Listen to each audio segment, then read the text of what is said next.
Salut à toi, bienvenue sur BTRF, c'est Michael.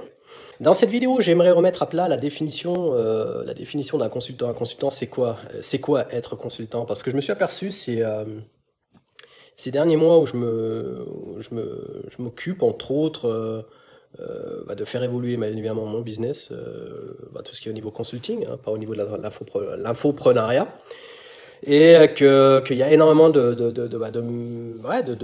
problèmes de compréhension quant à la définition d'un consultant. Et je veux dire, le marché en lui-même, et puis les gens qui sont déjà en action sur le terrain, ils n'ont pas l'habitude de donner une définition qui me plaît. Je dis pas que leur définition est fausse, je dis simplement que j'ai une autre vision des choses. Et pour moi, être un consultant, si je devrais donner une définition, ma définition, ce serait que pour moi, un consultant, c'est quelqu'un qui résout les problèmes des autres. Et le fait de résoudre les problèmes des autres, ça veut dire que les autres, ça peut être tout le monde.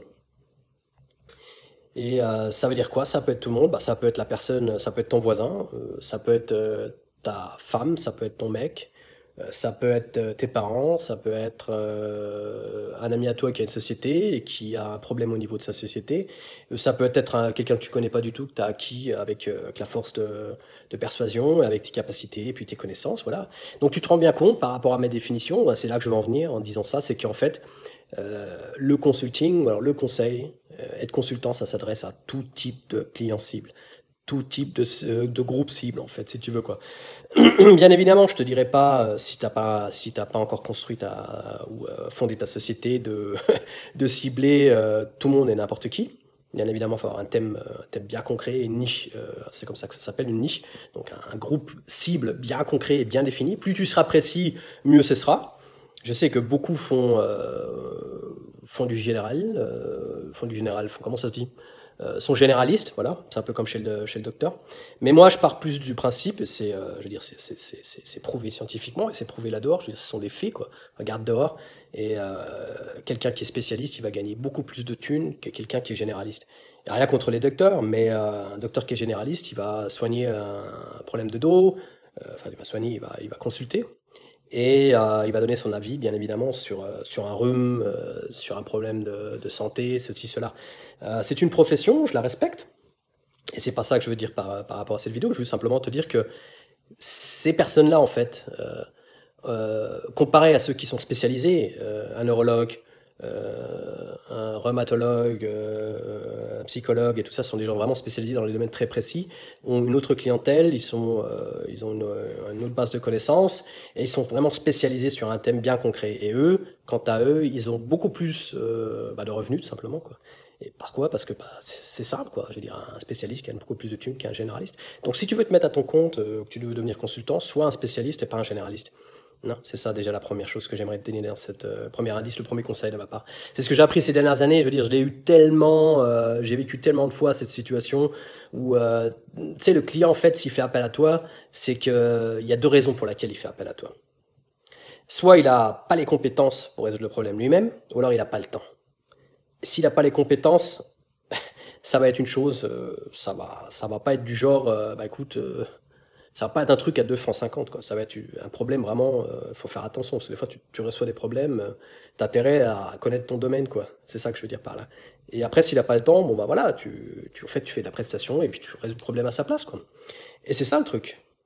Mais bon, attention, hein, parce que je suis en train de, quand je réfléchis à ce que je viens de te dire, quoi, je veux pas te donner l'impression que tu n'y arriveras pas, quoi. Moi, bien au contraire, je veux te motiver à ce que tu deviennes consultant et que tu fasses partie de cette magnifique communauté de consultants, qu'on a sur le marché international, quoi. Parce que c'est un boulot génial, et puis je pense qu'il y a énormément de choses à faire dehors, hein. Je le ressens au jour le jour, hein. Il y a tellement de problèmes. Et je veux pas, comment dirais-je? Je veux pas faire de mal à personne, quoi, mais les gens se concentrent plus sur leurs problèmes que sur une solution, quoi. Et si toi, tu as la pensée orientée solution, c'est une chose que j'ai souvent citée dans mes vidéos, mais la pensée orientée solution, l'action orientée solution, c'est quelqu'un qui se concentre pas sur le problème, il l'analyse et il trouve une solution. Et si toi, tu es capable de trouver des solutions à des problèmes simples, moyens, compliqués, très complexes, il n'y a pas de raison que tu n'arrives pas à trouver ta niche et puis à monter ton business, hein. Et je te dis, il y a énormément de besoins sur le marché. Donc si tu es prêt vraiment à faire preuve de compétences, et puis d'améliorer tes compétences, il n'y a pas de raison que tu ne deviennes pas consultant. Mais comme je t'ai dit, ma définition de consultant, c'est quelqu'un qui résout les problèmes des autres. Et si tu as des gens dans ton entourage, si tu fais partie de groupes sur Facebook par exemple, ou tu fais partie d'une communauté minoritaire, c'est pour ça que je dis le mot minoritaire, parce que la minorité, c'est de la spécialisation. Si tu es spécialisé dans un domaine minoritaire où il y a très peu de gens, alors très peu de gens suffisamment pour que tu puisses en vivre, hein, je te dis pas d'aller faire un truc, d'aller monter un business sur un truc où il y a peut-être 1000 personnes à l'échelle internationale, quoique 1000 personnes, s'ils sont prêts à donner beaucoup de thunes, tu peux en vivre, quoi. Mais je veux dire par là que plus tu seras spécialisé, plus tu auras de chances de pouvoir réussir. Plus tu seras généraliste, et plus tu auras de difficultés. Là, c'est ça le truc. C'est ça que j'aimerais te dire avec ces mots.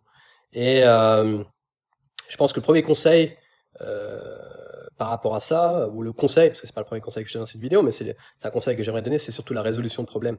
Ça, c'est une compétence qui est primordiale pour devenir consultant. La résolution de problèmes, ça veut dire quoi? Ça veut dire que tu es capable et apte par rapport à tes compétences, tes capacités, de pouvoir résoudre les problèmes des autres. Si tu es du genre, au jour le jour, dans ton entourage, chez tes potes, avec tes potes et tout ça, quand il y a quelqu'un qui a une question, à savoir tout de suite la réponse, sans vouloir le dire directement, mais dans ta tête, tu te rends compte, ouais, bah, moi je fais les choses comme ça, tu vois.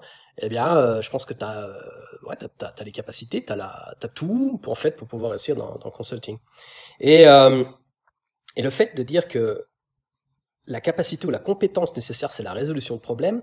Ça peut être des problèmes personnels, des problèmes psychologiques, ça peut être des problèmes émotionnels, ça peut être des problèmes techniques. Ça peut être des problèmes au niveau du business, au niveau des affaires, mais ça peut être aussi sur le niveau privé, le niveau relationnel, le niveau sentimental, le niveau corporel, le niveau de la santé. Il y a tellement de domaines où on peut résoudre des problèmes, tu vois. Donc, te concentre pas seulement sur le conseil en management, sur le conseil de stratégie, sur le conseil de système d'information. Ça, c'est du classique. Et je l'ai fait pendant plus de 10 ans, j'ai été très heureux, mais c'est pas ce que je veux faire à long terme. Et je pars du principe qu'un business dans le consulting peut très bien se faire directement au niveau du relationnel, parce que même dans les plus grandes sociétés que j'ai pu conseiller ces dernières années, tu avais toujours des gens derrière.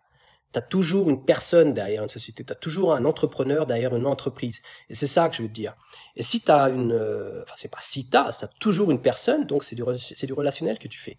La relation avec le client, et ça c'est le deuxième indice ou le deuxième conseil que j'aimerais te donner donc par rapport à ça, c'est pas le deuxième que je suis en train de raconter, j'en ai des autres conseils que j'aimerais donner dans cette vidéo, c'est justement te dire que le relationnel, la relation client, est tellement important dans le consulting, en fait c'est la base.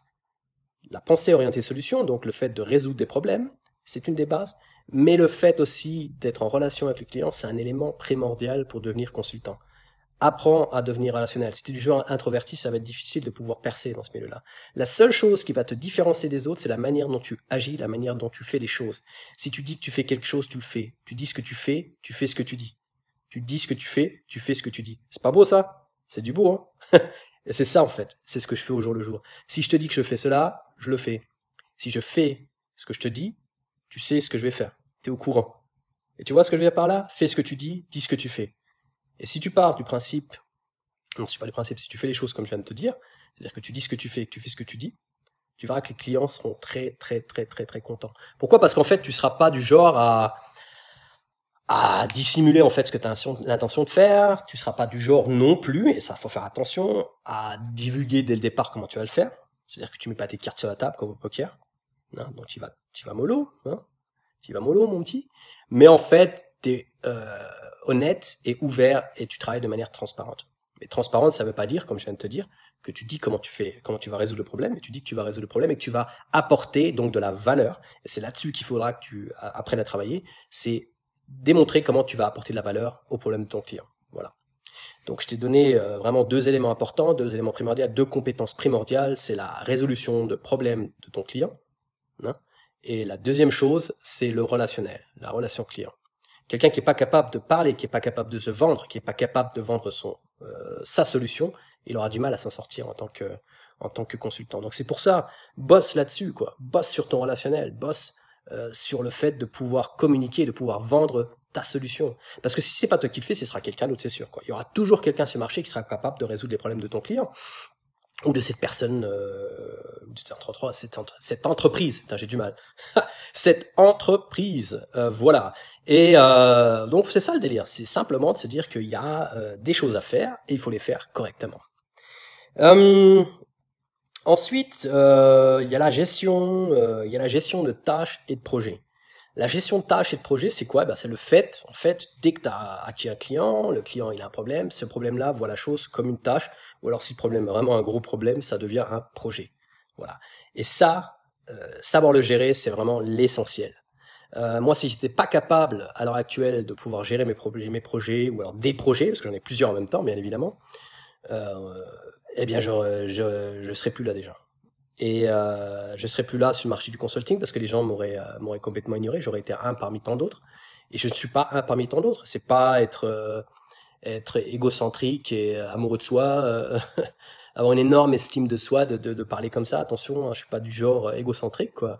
Mais il faut dire les choses comme elles sont. Il faut être fier de ce qu'on est. Il faut être fier de ce qu'on a déjà fait. Et moi, je fais pas ça depuis hier, quoi. J'ai pas commencé hier, moi. Et si je te dis que je sais de quoi je parle dans pas mal de domaines, pourquoi? Parce que j'ai la pensée orientée solution, j'ai l'action orientée solution, et quand je dis que j'ai un problème, que j'ai un problème. Quand je dis que je peux résoudre un problème, je le résous. Et il y a rien qui me barre la route. Et c'est ça qu'il faut que tu comprennes. Si demain tu dis je suis consultant et que tu te dis consultant à toi-même et bien sûr à tous ceux à qui tu proposes ces services, eh bien fais les choses à 150%. Gère ta tâche, gère tes tâches et gère tes projets. Fais les choses correctement. La gestion de projet, c'est un domaine en soi. Il y a énormément de méthodes qui permettront de le faire. Je vais faire des vidéos là-dessus, c'est sûr. Si tu as vraiment envie de l'apprendre assez rapidement parce que tu en as besoin, parce que tu commences à faire des acquisitions et que tes clients ils te donnent des problèmes qui sont assez gros à gérer et que tu n'arrives pas à le faire, contacte-moi, on peut en parler directement avec du coaching en one-to-one, donc en direct, en tête-à-tête. On peut faire ça, il y a énormément de possibilités. Comme tu le sais, je fais aussi du conseil, donc par rapport à Skype, par rapport aux moyens en ligne qui sont là, quoi. On n'a pas besoin de se voir directement. Et puis voilà, n'hésite pas à prendre ce genre de conseils ou de services justement, de prestations pour pouvoir avancer dans ton business. Donc en fait, si je résume, la définition d'un consultant, c'est quelqu'un qui résout les problèmes des autres. Les autres peuvent être tout le monde. Ça veut dire que ça peut être une personne ou alors une société, parce que derrière une société, il y a des personnes aussi, bien évidemment. Il y a 3 choses dont tu dois faire énormément, dont tu dois faire preuve, et ceci de manière énorme. Il faut vraiment avoir ce genre de compétences en abondance. C'est savoir résoudre des problèmes, parce que si tu veux devenir consultant et que tu n'arrives pas à résoudre tes problèmes, par exemple, enfin pas tous les problèmes, mais que tu as la pensée et l'action orientée solution, donc il n'y a pas de raison que tu n'arrives pas à devenir consultant, c'est une très bonne base. Ensuite, la deuxième base ou la deuxième compétence dont tu dois faire preuve pour devenir consultant, c'est évidemment d'avoir des compétences relationnelles, d'être bon dans le relationnel, parce que si tu as une bonne relation par rapport à tes clients, par rapport à tes partenaires, par rapport à ton entourage, tu auras beaucoup moins de problèmes que d'être introverti, de rester dans ton coin et de pas être communicatif, d'avoir un client et tu lui racontes même pas ce que tu as l'intention de faire, tu ne diras pas comment. Hein, je le répète, tu lui dis pas comment, mais tu dis quoi, et ce qu'il aura comme plus-value à la fin quand tu auras résolu ses problèmes, en fait, si tu veux, avoir son problème. Voilà. Et le troisième indice que je t'ai donné dans cette vidéo, le troisième, la petite pépite que je t'ai donné, c'est simplement le fait de pouvoir gérer une tâche et de gérer les projets. Ça, si tu peux pas le faire, tu vas peut-être trouver une solution, mais tu n'arriveras pas à développer, à mettre en exécution ce que tu auras planifié. Tu vois, c'est beau d'avoir une solution dans sa tête, mais si t'es pas capable de planifier la chose, de mettre en exécution, oublie, quoi. Parce que voilà, si t'es pas capable de planifier, t'auras pratiquement pas de préparation dans le déroulement. T'auras pas de préparation, donc t'auras beaucoup plus de temps à développer les choses, à faire les choses, à mettre en exécution. Et puis, si tu es pas organisé, que t'as pas de méthode, de bonne méthode pour la gestion de projet, tu vas te retrouver avec des risques énormes qui vont arriver, parce que les risques, ils arrivent toujours, qu'on le veuille ou non. Et tu vas te casser la gueule, et tu vas avoir un problème financier, parce que tu auras peut-être passé trop de temps, à la fin, tu auras pratiquement rien gagné. Même, je connais des gens qui ont même perdu de l'argent, parce qu'ils mettent plus de temps, parce qu'ils n'étaient pas préparés correctement, ils n'avaient pas de méthode. Et c'est ça c'est un bon exemple, un bon problème que je résous, aussi par rapport à mon conseil, ou mes conseils, et par rapport à mon coaching, justement d'aider aux gens, justement, à être bien préparés, justement, pour résoudre les problèmes des autres. Parce que le fait d'être consultant, c'est aussi la capacité de résoudre ses propres problèmes. Non? Et c'est ça le truc. Voilà. J'espère que cette vidéo t'a plu. N'hésite pas à parler de moi, fais de la pub, n'hésite pas. La chaîne, quand même si je le disais, c'est la petite chaîne qui monte, la chaîne Vie tes rêves, Michael Pinto. Si ça t'a plu, donne-moi des pouces vers le haut. Si ça t'a pas plu, des pouces vers le bas. Mais alors, dis-moi pourquoi. Non? Parce que si t'es capable de donner un pouce vers le bas, et au moins l'honnêteté de me dire pourquoi ça t'a pas plu, et c'est pas parce que je veux être en conflit avec toi, c'est simplement parce que j'ai besoin de tes conseils. Voilà. J'ai besoin de retour pour savoir où je pourrais m'améliorer, pour te satisfaire toi, qui me regarde et qui apprend avec moi, parce que moi aussi j'apprends. J'apprends aussi à te communiquer donc mes connaissances. J'apprends bien évidemment à faire monter mon business, que ça devienne un business en or, un business en béton, un business solide avec une base solide. Et voilà, donc donne-moi ton avis, dis-moi ce que tu en penses. Et puis s'il y a des thèmes, des questions que tu as, que tu aimerais que je réponde à ces questions, pardon, j'ai avalé de travers. Eh bien, fais-moi part de ces questions et puis voilà, on en parlera et puis je ferai des vidéos là-dessus. Voilà. Merci, à bientôt. C'était Mickaël, t'étais sur Vite tes rêves. Ciao.